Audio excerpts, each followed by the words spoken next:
பாஜக கூடவும் பல கட்சிகள் வந்து கூட்டணியில் இருக்கிறாங்க. ஆனால் அந்த கட்சிகளுக்கெல்லாம் வந்து பிரதமர் கனவு இல்லையா, ஒரு வலிமையான ஒரு தலைவராக மோடி இருக்கிறார் அப்படின்னு அவங்க நம்புறாங்க. அந்த மாதிரி ஒரு வலிமையான தலைவராக ராகுல் அவர்கள் ஏன் வந்து இல்ல அவங்க ஏன் அக்செப்ட் பண்ணிக்கிறேன்னு கேட்க. காங்கிரஸ் கட்சியில் ஒரு ஜனநாயக மரபுபடி ஒரு தலைமை வரட்டும்னு சொல்லிட்டு மல்லிகார்ஜுன கார்கே ஒரு தாழ்த்தப்பட்ட சமுதாயத்தை சேர்ந்த ஒரு மிகப்பெரிய தலைவரை கொண்டு வந்து அமர்த்தினாங்க காங்கிரஸ் கட்சி. 1951, 61, அப்புறம் 73 3 கட்டங்களாக தொகுதி மறுவரை நடந்திருப்பதே மக்கள் தொகை அடிப்படையில் தான். அதுவும் காங்கிரஸ் கட்சியினுடைய ஆட்சி காலகட்டத்தில். இப்போ மக்கள் தொகை அடிப்படையில் தொகுதி மறுவரை கொண்டு வந்ததே காங்கிரஸ் தான் அப்படிங்கிற மாதிரியான ஒரு விமர்சன பார்வை இருக்கிறது. அப்போ அதுக்கு எதிராகத்தான் இப்பொழுது இவர்கள் கூடியிருக்கிறார்கள் என்பது போல சொல்றாங்க. ஃபேமிலி பிளானிங் அப்படிங்கிற ஒரு மிகப்பெரிய திட்டத்தை இந்திரா காந்தி காலத்தில் கொண்டு வந்தோம். அந்த திட்டம் என்பது என்னன்னா மக்கள் தொகையினுடைய பெருக்கத்தை கட்டுப்படுத்துவது. அது இன்னும் காலமாக இந்தியாவில் நடைமுறைப்படுத்தி வந்துகிட்டு இருக்கிறோம். காங்கிரஸ் கட்சி வந்து தொடர்ச்சியாக திமுக கூட்டணியில் தான் பயணிக்கும் அப்படிங்கிறது உறுதியாக சொல்ல முடியும். ஸோ ஐடியாலஜிக்கலி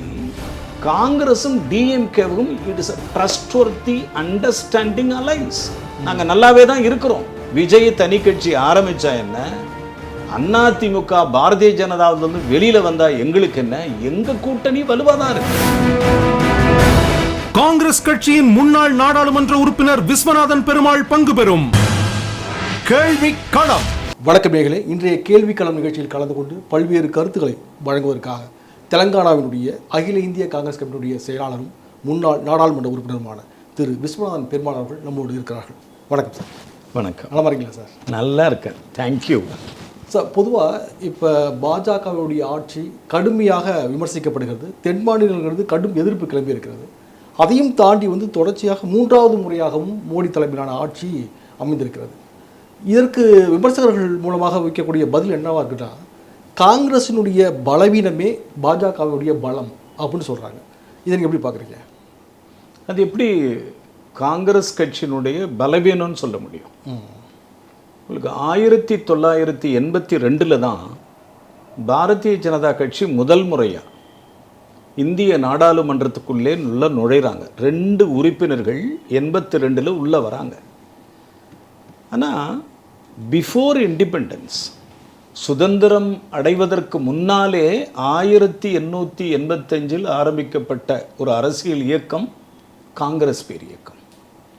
காங்கிரஸ் பேரியக்கம் என்பது உலகத்தில் இருக்கிற ஜனநாயகத்தினுடைய மிகப்பெரிய சக்தியாக இருக்கிற ஒரு வலுவான அரசியல் கட்சி காங்கிரஸ் பேரியக்கம். இல்லை, இந்த பழம்பெருமை மட்டுமே போதுமானதாக இருக்கிறதா? இப்போ இதை பற்றி பேசிகிட்டு இருக்கீங்க.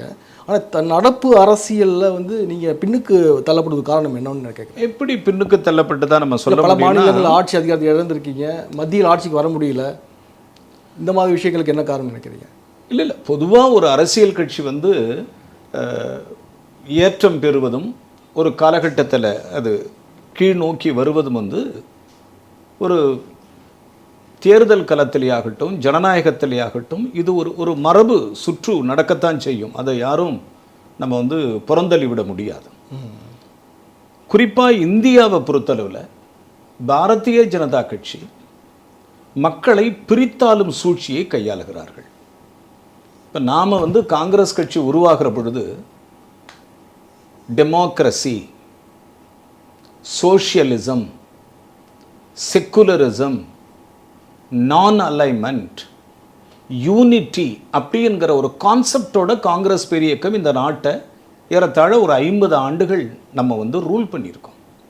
ஆனால் 1982க்கு பிறகு பாரதிய ஜனதா கட்சி இந்தியாவில் கால் ஊன்றின பிறகு அவங்க என்ன நினைக்கிறாங்கன்னா, கிறிஸ்தவர்களை தனிமைப்படுத்தணும், இஸ்லாமியர்களை தனிமைப்படுத்தணும், பௌத்தர்களை தனிமைப்படுத்தணும், பார்சிகளை தனிமைப்படுத்தணும், ஹிந்துக்களை ஒன்று சேர்த்து ஹிந்துத்துவா என்கிற ஒரு கொள்கைக்கு முக்கியத்துவம் கொடுக்கணும்னு நினைக்கிற ஒரு கட்சியாக அது இருக்கு.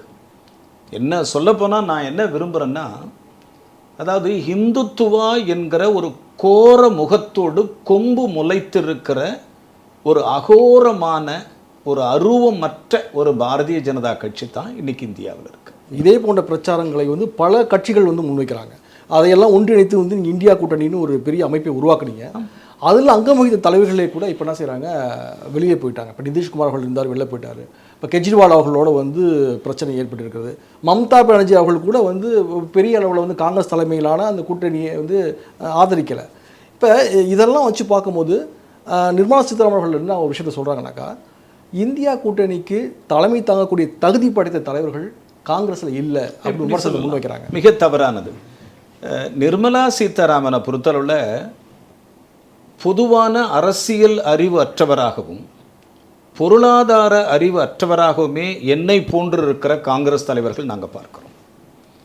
அவங்கள வந்து ஒரு பிஜேபியினுடைய ஸ்போக்ஸ் பர்சன் தான். She is not a finance minister. I'm not assured she is not a finance minister. ஒரு PRO தான். ஆனால் அதிகாரப்பூர்வ அமைச்சர் அவங்க தானே. இருந்தாலும் அவங்களுடைய கொள்கைகள், அவங்களுடைய சித்தாந்தங்கள், அவங்களுடைய எல்லாமே பார்த்தீங்கன்னா எல்லாருக்குமே சித்தாந்தம் இல்லை. நீங்கள் ஒரு கேள்வி கேட்டீங்க என்னன்னா, இந்தியா கூட்டணிக்கு தலைமை தாங்க யாரும் இல்லையான்னு. அது எப்படி இல்லைன்னு சொல்ல முடியும்?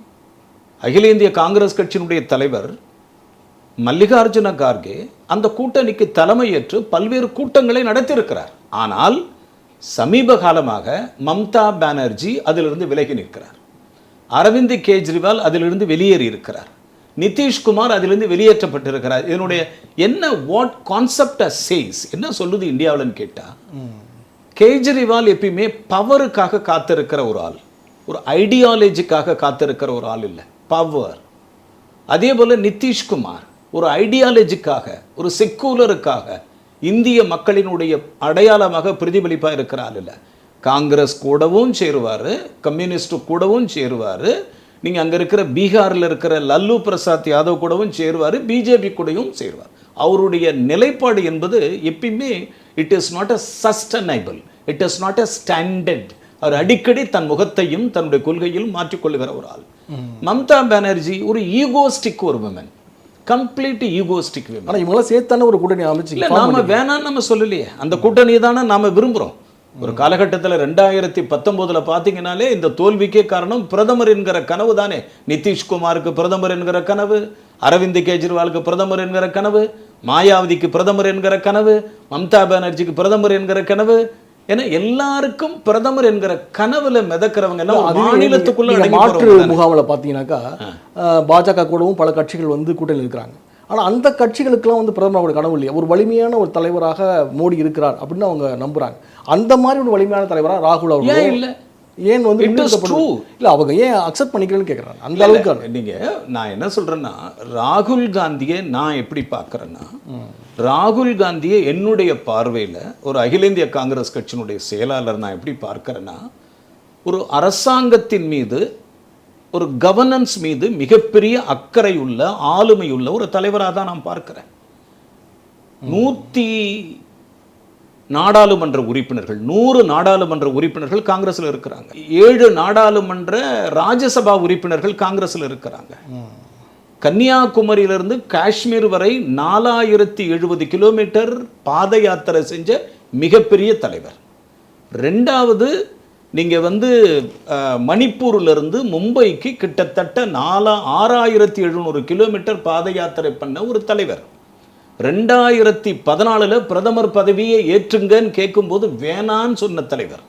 காங்கிரஸ் கட்சியினுடைய அகில இந்திய துணைத் தலைவராக, காங்கிரஸ் கட்சியினுடைய பொதுச் செயலாளராக பல்வேறு பரிணாமங்களை பெற்றிருக்கிற ராகுல் காந்தி, அவர் எந்த தலைமையும் வேண்டாம்னு அவர் சொன்னதே கிடையாது, அவர் விலகி நின்னதே கிடையாது. ஆனால் அவர் என்ன பண்ணுறாருன்னா, 2019 நாடாளுமன்ற தேர்தலுக்கு பிறகு மக்களுடைய மன ஓட்டங்களை புரிஞ்சுக்கிட்டு அவர் என்ன பண்ணுறாருன்னா, காங்கிரஸ் கட்சியில் ஒரு ஜனநாயக மரபுபடி ஒரு தலைமை வரட்டும்னு சொல்லிட்டு மல்லிகார்ஜுன கார்கே ஒரு தாழ்த்தப்பட்ட சமுதாயத்தை சேர்ந்த ஒரு மிகப்பெரிய தலைவரை கொண்டு வந்து அமர்த்தினாங்க காங்கிரஸ் கட்சி. காங்கிரஸ் கட்சி செய்திருக்கிற மிகப்பெரிய புரட்சிகளில் இது ஒரு முக்கியமான ஒரு மைல்கல்லாக தான் நாங்கள்லாம் பார்க்கிறோம். ராகுல் அவர்கள் மேலே வந்து ஒரு விமர்சனம் முன்வைக்கப்படுகிறது. அவர் என்னால் புத்தாண்டு சமயத்தில் வந்து வியட்நாம் போனார். அதாவது முன்னாள் பிரதமர் மன்மோகன் சிங் அவர்கள் இறந்த ஒரு சில தினங்கள்லேயே வந்து அவர் வியட்நாம் போயிட்டார். அப்புறம் ஹோலி பண்டிகையின் போது வந்து அவர் வியட்நாம் போகிறாரு. அவர் தொகுதிக்கு போகிறத விட வியட்நாம் போகிறது தான் அதிகமாக இருக்குது. அது வியட்நாமில் என்ன ரகசியம் இருக்குது என்பது பாஜகவை சேர்ந்தவர்கள் கேள்வி எழுப்புகிறாங்க. இதுக்கு என்ன பதில்? இல்லை, இந்த கேள்விக்கு நான் பதில் சொல்கிறேன். உலக நாடுகளிலே மோடி அதிகமாக போகிற நாடுகள் அமெரிக்கா. உலக நாடுகளிலே அதிகமாக வெளிநாடு செல்லுகிற பிரதமர் யாருன்னு கேட்டா உலக தலைவர்களிலே பிரதமர் வெளிநாடு போனார்னா அங்க இரு நாடுகளுக்கு நான் என்ன பரஸ்பரம் சொல்றேன், உறவு ராகுல் இருக்கும், காந்தி ஒப்பந்தம் இருக்கும். ராகுல் காந்தி ஒரு பிரின்சிபல் அப்போசிஷன் லீடர், ஒரு டிப்ளமேட் பாஸ்போர்ட் வச்சிருக்கிற ஒரு லீடர். இல்ல அபிஷியலா போறாரா பர்சனலா போறாரா? இல்ல எப்படி போனாலும் ஒரு தனி மனிதனுடைய விருப்பத்தையோ, ஒரு எதிர்க்கட்சி தலைவர் இப்போ வந்து யுஎஸ் போறாரு, அங்க போய் இருக்கிற பல்கலைக்கழகத்துல உரையாற்றுறாரு. இப்போ யூகே போறாரு, அங்க இருக்கிற பல்கலைக்கழகத்துல மாணவர்களை சந்திக்கிறாரு, இன்டராக்ஷன் பண்றாரு. இப்போ அதே மாதிரி நீங்க வந்து துபாய்க்கு போறாரு, அங்க இருக்கிற காங்கிரஸ் கட்சிக்காரர்களை சந்திக்கிறார். ராகுல் காந்தியினுடைய பயணங்கள் என்பது உங்களுக்கு தெரியாம ஒன்றும் அவர் அந்த நாட்டை விட்டு பறந்து போகவே இல்லையே. Is a diplomatic passport. உங்களுடைய அனுமதி கிடைச்சாதானே அவர் வெளியிலே போக முடியும். அது எப்படி நீங்க சொல்லலாம் வியட்நாம் போறாருன்னு? உங்க அனுமதி இல்லாம அவர் எப்படி போனார்? போனதே கிடையாது. அப்போ உங்க உளவுத்துறை தப்பு, உங்களுடைய அரசாங்கம் ஃபெயிலியர். இது எப்படி போக முடியும்? ஒரு இந்திய நாட்டினுடைய பிரஜை இந்திய எல்லையை தாண்டி அடுத்த நாட்டு எல்லைக்கு போகும்போது அது எப்படி உங்களுக்கு தெரியாம போக முடியும்? அப்போ உங்க ரா ஒழுங்கா செயல்படல, உங்க இன்டெலிஜென்ஸ் ஒழுங்கா செயல்படல, உங்களுடைய இருக்கிற ஏஜென்சிகள் ஒழுங்கா செயல்படலன்னு அர்த்தம். ஆனா எங்களை பொறுத்தவரை உங்க அனுமதியோட தான் ராகுல் காந்தி போறார். அவர் ஒன்றும் அப்படியே ஜிக் ஜாக்னு சொல்லிட்டு அப்படியே பறந்து போற விமானப்படையெல்லாம் ஒன்று வச்சிருக்காரு. அவருடைய விருப்பம் என்பது ஒரு பல்கலைக்கழகத்தை உரையாற்ற போறாரு, காங்கிரஸ் கட்சி தோழர்களை சந்திக்க போறாரு. ஒரு தனி மனிதனுக்கு 1000 விருப்பங்கள் இருக்கும். அந்த விருப்பத்துக்கு நீங்க வந்து அதுக்கு ஒரு கதை கட்டி ராகுல் காந்தி வியட்நாம் ஏன் போறாரு, ராகுல் காந்தி யுஎஸ் எதுக்கு போறாரு, ராகுல் காந்தி யூகே எதுக்கு போறாரு, அவசியமில்லாத கேள்வி. உங்களுக்கு உங்ககிட்ட எல்லாமே அயல்நாடுகளுக்கு போகும்பொழுது வந்து இந்தியாவை வந்து ஒரு எதிர்மறையான பிம்பத்துக்கு உள்ளாக்குறாரு. பிரதமர் மோடியை விமர்சிக்கிறேன் அப்படிங்கிற பேர்ல வந்து இந்தியாவுடைய மரியாதை குறைக்கிறாரு அப்படிங்கிற மாதிரியான விமர்சனங்கள் முன்வைக்கிறாங்க. அதெல்லாம் கிடையாது. ராகுல் காந்தி எப்பயுமே வந்துங்க ஒரு அமெரிக்காவில் கலந்துரையாடும் போதெல்லாம் பேசுறதா சொல்றாங்க. இல்லைங்க, ராகுல் காந்தி ஒரு யதார்த்தமான தலைவர். ஒரு கருத்துக்களை முன்வைக்கும் போது அந்த கருத்துக்களிலிருந்து ஒரு பின்வாங்காத ஒரு தலைவர். எங்களுடைய அனுபவத்தில் தலைவர் ராகுல் காந்தியோட பயணித்த காலத்தெல்லாம் நாங்கள் பார்த்துருக்கோம். ராகுல் காந்தி அந்த குடும்பத்தில் ஒரு அபூர்வமான ஒரு தலைவராக தான் நாங்கள் பார்க்குறோம்.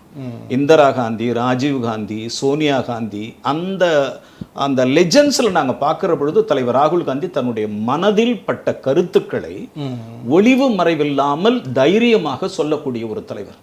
நீங்க ஏன் வந்து அயல் நாட்டில் போய் இந்தியாவினுடைய கௌரவத்தை குறைச்சதா பேசுறீங்க? தவறான முடிவு அது. நான் என்ன கேட்குறேன், இந்தியாவில் இந்த நிலைகள் நடந்துகிட்டு இருக்கு. இந்தியாவில் அன்னைக்கு வந்து தலித்துகள் பாதிக்கப்படுறாங்க, இந்தியாவில் தலித் பெண்கள் கொடுமை செய்யப்படுறாங்க, தலித்துகளுக்கு பயங்கரமான வன்கொடுமைகள் நடக்குது, வேலை வாய்ப்பு இல்லை அப்படின்றத அவர் பொதுவாக இந்திய மக்கள் மத்தியில் தான் உரையாற்றுறார். அவர் ஒன்றும் அமெரிக்கா போய் அமெரிக்கா இருக்கிற பிரிட்டிஷர்ஸ் அங்கே இருக்கிற வெள்ளைக்காரங்கிட்ட பேசுறதுல, பிரிட்டிஷை போய் பிரிட்டிஷை பேசுறது, ஜெர்மனி போய் ஜெர்மனிக்காரங்கிட்ட பேசுறதுல, அங்கே போய் யாருக்கிட்ட பேசுறாரு? இந்தியன் பாப்புலேஷன் கிட்ட பேசுறாரு. அங்கே பேசும்போது அவங்க கேட்குறாங்க கேள்விகள். அந்த கேள்விகளுக்கு இந்தியாவினுடைய பிரஜையாக தான் பதில் சொல்றாரு தவிர இந்தியாவினுடைய இமேஜ் அங்கே கிரிட்டிசைஸ் பண்ணி இந்த நாட்டினுடைய நிர்வாகத்தை குளறுபடி பண்றதுக்கான ஒரு முயற்சி கிடையாது. எங்களை கேட்டா இந்திய மக்களோடு தான் உரையாடுகிறார் ராகுல் காந்தியை தவிர அயல் நாட்டு மக்களோட ஒன்றும் உரையாடலே. அப்படி பிம்பத்தை பாஜக உருவாக்குகிறது. பாரதிய ஜனதாவினுடைய சார் அவங்களுடைய பிரபகண்டாவே, அவங்களுடைய ஒட்டுமொத்தமான செலவினமே பிரபகண்டா தான். அவங்களுடைய இருக்கிற கம்ப்ளீட் கேபிட்டலுடைய அவங்களுக்கு கம்ப்ளீட்டா மூலதனம் என்னன்னா, அரசாங்கம் செயல்படுதோ இல்லையோ, பார்லிமெண்ட் நடக்குதோ இல்லையோ, ஸ்கீம்ஸ் ப்ராஜெக்ட்ஸ் வருதோ இல்லையோ, அவங்க வந்து செலவு பண்ணுறது முழுக்க என்ன கேட்டிங்கன்னா பிராபகண்டா, விளம்பரம். விளம்பரத்திற்கான சர்க்காரை தானே தவிர இது மக்களுக்கான சர்க்காரா இல்லை என்பதுதான். மேக் இன் இந்தியா போன பல விஷயங்கள் அது ப்ரூவ் ஆகின்னு சொல்கிறீங்க. ஆமாம் ஆமாம். இப்போது தமிழகத்தில் வந்து கடந்த சில தினங்களுக்கு முன்பிருந்து ஒரு மிகப்பெரிய அளவிலான ஒரு வரலாற்று சிறப்புமிக்க ஒரு கூட்டம் என்று சொல்லப்படக்கூடியது வந்து தொகுதி மறுவரையறை தொடர்பான ஒரு கூட்டு நடவடிக்கை குழு கூட்டம். கரெக்ட். இப்போ இதில் வந்து மக்கள் தொகை அடிப்படையில் வந்து நீங்கள் தொகுதி மறுவரை செய்யக்கூடாது அப்படின்றாங்க. இப்போ இதில் இன்னும் பின்னோக்கி போய் பார்க்கும்போது என்ன சொல்கிறாங்கன்னா 1951, 61, அப்புறம் 73 இப்போ 3 கட்டங்களாக தொகுதி மறுவரை நடந்திருப்பதே மக்கள் தொகை அடிப்படையில் தான். அதுவும் காங்கிரஸ் கட்சியினுடைய ஆட்சி காலகட்டத்தில். இப்போ மக்கள் தொகை அடிப்படையில் தொகுதி மறுவரை கொண்டு வந்ததே காங்கிரஸ் தான் அப்படிங்கிற மாதிரியான ஒரு விமர்சன பார்வை இருக்கிறது. அப்போ அதுக்கு எதிராகத்தான் இப்பொழுது இவர்கள் கூடியிருக்கிறார்கள் என்பது போல சொல்கிறாங்க. நீங்கள் எப்படி பார்க்குறீங்க? இல்லை, அதாவது வந்து தொகுதி மறுவரை என்பது மக்கள் தொகையின் அடிப்படையில் எப்படி தீர்மானிக்கப்படுகிறதோ, கடந்த 10 வருஷமாக ராகுல் காந்தி நாடாளுமன்றத்தில் ஒரு முக்கியமான மைய பிரச்சனையை கையில் எடுக்கிறார். காஸ்ட் சென்சஸ், சாதிவாரி கணக்கெடுப்பை இந்தியாவில் நடத்துங்கன்னு சொன்ன ஒரே தலைவர் ராகுல் காந்தி.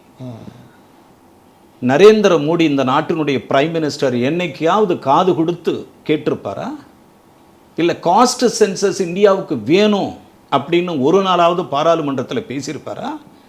இல்லை காஸ்ட் சென்சஸ் வேணுன்றத கட்டாயத்தை வலியுறுத்தி பத்திரிகையாளர்கள் சந்திப்பு நடத்தியிருப்பாரா? இல்லவே இல்லை. நாம் என்ன கேட்குறோம்? தலித்துகளுக்கான பிரதிநிதித்துவம், பிற்படுத்தப்பட்ட மக்களுக்கான பிரதிநிதித்துவம், மைனாரிட்டிஸ்க்கான பிரதிநிதித்துவம் காலமாக ஒரே ஸ்டாண்டர்ட் ரேஷியோவில் இருக்குது. ராகுல் காந்தி என்ன கேட்குறாரு? நீங்கள் சாதிவாரி கணக்கெடுப்பு நடத்துங்கன்னாரு. நீங்கள் நடத்தலை. சரி, 2011 உள்துறை அமைச்சர் அந்த தலைவர் சிதம்பரம் அவர்கள் அப்போ என்ன பண்ணார்னா ஜென்ரல் சர்வேன்னு ஒன்று எடுத்தார். காஸ்ட் சென்சஸ் கிடையாது, ஒரு பாப்புலேஷன் சர்வேன்னு ஒன்று எடுத்தார். அந்த சர்வேயின் அடிப்படையில் நாங்கள் கேட்குறது என்னன்னா, இப்போது பாப்புலேஷன் சர்வே நீங்கள் எடுத்தீங்கன்னா எங்களுக்கு அதுக்கான காரணத்தை முதல்ல நீங்கள் சொல்லுங்கள். எந்த பாப்புலேஷன், எந்த ஓட்டர்ஸ் பேஸில் எடுத்தீங்களா இல்லை பாப்புலேஷன் அடிப்படையில் எடுத்தீங்களா? நினைக்கிறேன் ஜென்ரல் சர்வே ஒன்று கண்டக்ட் பண்ணுங்க. அந்த ஜென்ரல் சர்வேயை கண்டக்ட் பண்ணாமலே நீங்கள் என்ன பண்ணுறீங்கன்னா, இப்போ என்ன சொல்கிறீங்கன்னா, நீங்கள் மக்கள் தொகையினுடைய அடிப்படையில் நாங்கள் தொகுதி மறுசீரமைப்பு பண்ணுறோம். நீங்கள் as you said, நீங்கள் கரெக்டாக சொன்னீங்க. 1971 1980களில் அந்த ஃபேமிலி பிளானிங் அப்படிங்கிற ஒரு மிகப்பெரிய திட்டத்தை இந்திரா காந்தி காலத்தில் கொண்டு வந்தோம். அந்த திட்டம் என்பதுனா மக்கள் தொகையினுடைய பெருக்கத்தை கட்டுப்படுத்துவது. அது இன்னும் காலமாக இந்தியாவில் நடைமுறைப்படுத்தி வந்துகிட்டு இருக்கிறோம். ஆனால் பாருங்க என்ன, அதாவது என்ன சொல்லுவாங்கன்னா, வடக்கே வாழ்கிறது தெற்கே தேய்கிறது என்று சொல்லுவது போல. இப்போ என்ன ஆச்சுன்னு கேட்டிங்கன்னா, வட மாநிலங்களில் if there is no control, if there is no system, if there is not followed by the government norms and rules கிடையவே கிடையாது. ஆனால் south India, for example Karnataka, for example Telangana, for example Andhra Pradesh, for example Kerala, for example Tamil Nadu, for example Orissa, for example in Pondicherry, இந்த மாநிலங்கள் எல்லாம் மத்திய அரசு எந்த திட்டத்தை கொண்டு வந்தாலும் அதை முறையாக கடைபிடிக்கிறோம். Or GST, we are abiding GST payer. Income tax, we are abiding income tax payer. Population control, we are abiding the population control. But நார்த்தில் அது கிடையவே கிடையாது. நார்த்தில் நீங்கள் அதை ஒழுங்காக மெயின்டைன் பண்ணவே இல்லை. சிஸ்டத்தை you are not following the systems. அந்த அடிப்படையில் தான் நீங்கள் என்ன பண்ணீங்கன்னா, உங்களுக்கு 5 ஆண்டுகளுக்கு முன்னாடியே பாராளுமன்றத்தில் 545 நாடாளுமன்ற உறுப்பினர்களுக்கான இருக்க வேண்டிய இடத்தை புதிய நாடாளுமன்றம் கூடும் பொழுது என்ன பண்ணீங்கன்னா, அது 950 நாடாளுமன்ற உறுப்பினர்களாக கொண்டு வந்தீங்க.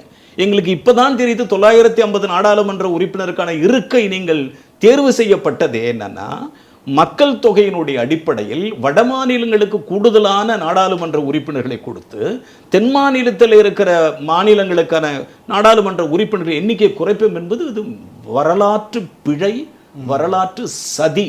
அமித்ஷா அவர்கள் கூட சொன்னாங்க மாநிலத்துடைய எண்ணிக்கை குறையாது அப்படின்னு சொல்லிட்டாரு. இப்போ இதை பற்றி பாஜக தலைவர், மாநில தலைவர் அண்ணாமலை சொல்லும்போது என்ன சொன்னாருன்னா, இது இன்னும் அனௌன்ஸ் பண்ணவே இல்லை, எந்த விதமான அதிகாரப்பூர்வமான அறிவிப்பும் வரலை, அதுக்குள்ளே இவங்க கூடி பேசுகிறாங்க. ஆனால் ஏற்கனவே பிரச்சனை இருக்குது. இப்போ முல்லை பெரியார் பிரச்சனை இருக்கிறது. அந்த மாநிலத்தில் முதலமைச்சர் பினராயி விஜயன் கூட கூட்டு அவங்க பேசலாம், பேச்சுவார்த்தை நடத்தலை. அதேமாதிரி கர்நாடகா உடனான காவிரி பிரச்சனை இருக்கிறது. இப்போ டிகே சிவகுமார் அவர்கள் அணை கட்டியே தீர்வோன்னு சொல்கிறாரு. இதை பற்றிலாம் இருக்கக்கூடிய பிரச்சனையை பற்றி பேசாமல் வரும்னு சொல்லிக்கிட்டே ஒரு குத்துமதிப்பான ஒரு பிரச்சனையை முன் வச்சு இவங்க பேசுகிறாங்க. அப்படிங்கிற மாதிரி விமர்சனம் பண்ணியிருக்காரு. இதில் நியாயம் இருக்குன்னு நினைக்கிறீங்களா? டெஃபினட்டாக சொல்கிறாங்க. டீலிமிட்டேஷன் கொண்டு வந்தாங்கன்னு மத்திய அரசாங்கம்.